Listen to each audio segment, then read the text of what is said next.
Welcome to life in north. ഇന്ന് നമുക്ക് മഹാഭാരത സമയത്ത് ഒരു ദേഷ്യം കൊണ്ടുണ്ടായ ഒരു വാട്ടർഫോൾ കാണാൻ പോയാലോ. ഭീമൻ്റെ ഒരു ചെറിയൊരു ദേഷ്യം കാരണം ഒരു വലിയൊരു ബ്യൂട്ടിഫുൾ ആയിട്ടുള്ള വാട്ടർഫാൾ നമ്മുടെ കോട്ടയിൽ രാജസ്ഥാനിൽ ക്രിയേറ്റ് ആയിട്ടുണ്ട്. നമ്മളെന്താ ആ ഒരു വാട്ടർഫാൾസ് കാണാൻ വേണ്ടിയിട്ടാണ് പോണത്. ഈ വാട്ടർഫാൾസിൻ്റെ പേരാണ് ഭീംലത് മഹാദേവ് വാട്ടർഫാൾസ്. ഈ വാട്ടർഫാൾസിൻ്റെ പ്രത്യേകത എന്താണെന്ന് വെച്ചിട്ടുണ്ടെങ്കിൽ ഇതിൻ്റെ ഹിസ്റ്ററി തന്നെയാണ്. ഞാൻ പറഞ്ഞില്ലേ, ഭീമൻ്റെ ദേഷ്യം. ഭീമൻ മഹാഭാരത സമയത്ത് യുദ്ധത്തിനായി പോകുന്ന സമയത്ത് എന്തോ ഒരു ചെറിയൊരു കാരണം കൊണ്ട് ഭീമന് ദേഷ്യം വന്നു. ഭീമൻ ഒരൊറ്റ ചവിട്ട് ആ ഭൂമിയിട്ട് ഒരുപാട് മണ്ണ് നീങ്ങിപ്പോയി. ആ നീങ്ങിപ്പോയ സ്ഥലത്താണ് ഈ ഒരു വാട്ടർഫാൾസ് ക്രിയേറ്റ് ആയിട്ടുള്ളതെന്നാണ് ചരിത്രം പറയുന്നത്.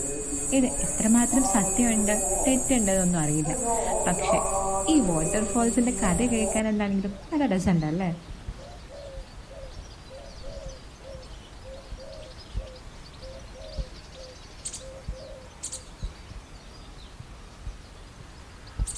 ഇവിടുത്തെ എല്ലാ വാട്ടർഫാൾസിൻ്റെ അടുത്തുമായിട്ട് ഒരു മഹാദേവൻ്റെ അമ്പലമുണ്ട്.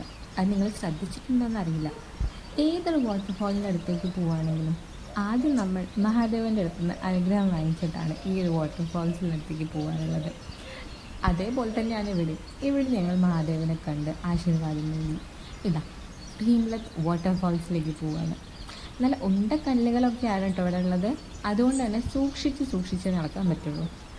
പിന്നെ ഞങ്ങൾ പോയ സമയത്ത് വാട്ടർഫാൾസിൽ വെള്ളം ഉണ്ടായിരുന്നു, പക്ഷെ നമ്മൾ ഉദ്ദേശിച്ച അത്ര വെള്ളം ഉണ്ടായിരുന്നില്ല കേട്ടോ. ഞങ്ങളൊരു ചെറിയൊരു വെയിലിൻ്റെ സമയത്താണ് പോയത്. ഒരു ഓഫ് മൺസൂൺ ടൈമിലാണ് ഞങ്ങൾ പോയത്. അതുകൊണ്ട് തന്നെ ഹെവി വാട്ടർഫാൾ ആയിരുന്നില്ല. But it was really beautiful.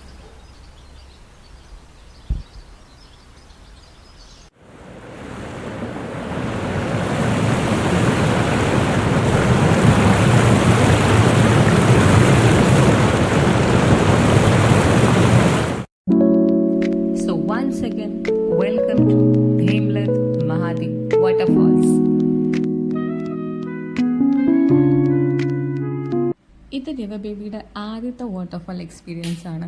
ഞാൻ വിചാരിച്ചു അവൾ തീരെ താഴ്ത്തിറങ്ങില്ല എന്നൊക്കെ, പക്ഷെ നേരെ ഓപ്പോസിറ്റാണ് നടന്നത്. She was just enjoying it.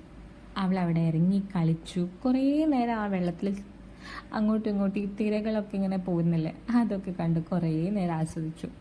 പിന്നെ ഇവിടുത്തെ ഒരു കല്ലുകൾ ഭയങ്കര ബുദ്ധിമുട്ടാട്ടോ.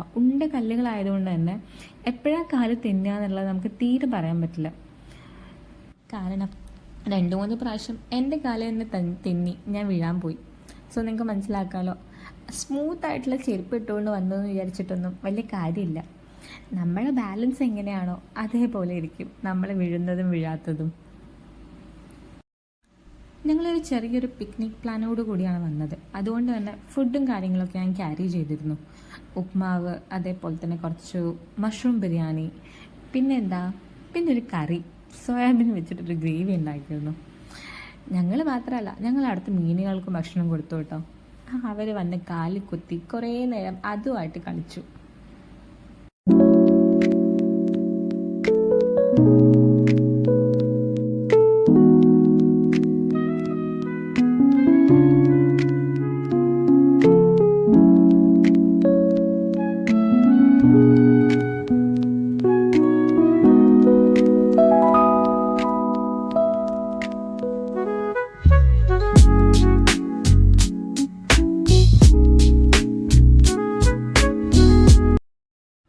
ഏകദേശം ഒരു 3 മണിക്കൂറോളം ഞങ്ങളവിടെ കളിച്ചു. അവിടുത്തെ സംഭവങ്ങളൊക്കെ കണ്ടു. അവിടെ കുറേ നേരം ഇരുന്നിങ്ങനെതാ വെറുതെ ഇങ്ങനെ വാട്ടർഫാൾസിനെ കണ്ടിരിക്കാൻ തന്നെ നല്ല ഭംഗിയായിരുന്നു കേട്ടോ. പിന്നെ നിങ്ങൾ വിചാരിക്കുന്നുണ്ടാവും, ഈ കുട്ടി വന്നപ്പോൾ ഈ കുട്ടീൻ്റെ ഡ്രസ്സ് ഇങ്ങനെയൊന്നും ആയിരുന്നില്ലല്ലോ എന്ന്. പക്ഷെ ഞാൻ വീണു നേരെ വെള്ളത്തിലേക്ക്.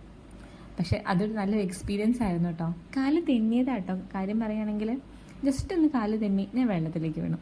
അതാണ് സംഭവിച്ചത്. ബേബി ഇല്ലാത്തത് എൻ്റെ ഭാഗ്യം.